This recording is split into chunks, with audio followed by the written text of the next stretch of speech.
Good morning, church. I'm Sarah Grant, and I work with Next Gen, the young adults ministry at our church, in worship. And I am sharing with you today the daily hope from Daniel 1. And because we're at the beginning of the chapter, I just want to start with a little bit of background.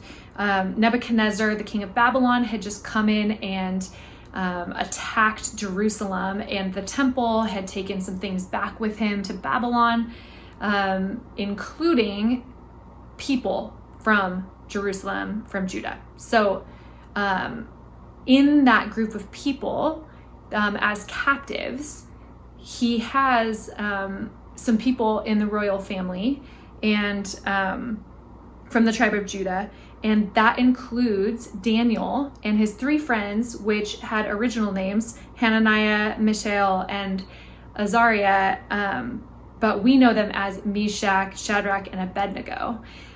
Which we'll talk about later, I'm sure, in the coming weeks for Daniel. But King Nebuchadnezzar asks for strong, good-looking, healthy men to serve in the palace court. And these four men, Daniel and his friends, they get chosen to serve in the palace. And even from the beginning, they had gained favor with the chief of staff, and they gained favor with the king as well. They refused to take the king's food and wine. So even just the refusal of those things, I would think would have gotten them in a bit of trouble, but it didn't. Daniel said, hey, check in with us after 10 days and see how we're doing, even if we're just eating vegetables, and look how we're doing. And they were stronger and more healthy looking than the rest of the men. So they're already gained favor. And now many of us know what's to come. We know this story. We know some of the stories in Daniel because it's a pretty adventurous book. But to me, these stories represent the faithfulness and the steadfastness of God and that of his people. But the stories get pretty wild, so stick with it. So here's what I noticed looking back. Because we know what we know now and we have the full picture and the full story, we can see that God was preparing them for this time, for such a time as this. He knew exactly what they would need to look like, what kind of gifts and abilities they would have, what they would need to know and understand. There was a whole list of things that the king wanted in these people to serve in his palace, and all four of them had those things. So I was thinking about that, like, what in the world? God knew exactly what they needed, and I think sometimes we think that he did that with people then, but that we're not necessarily in that category. And I want to say that that is not true. We are each equipped and being prepared, or have been prepared for something that God has us in, or that's coming. Sometimes it's a period of waiting and building and knowing who we are in God. And a lot of times, even in that season, there are things that God calls us to that we can be involved in with him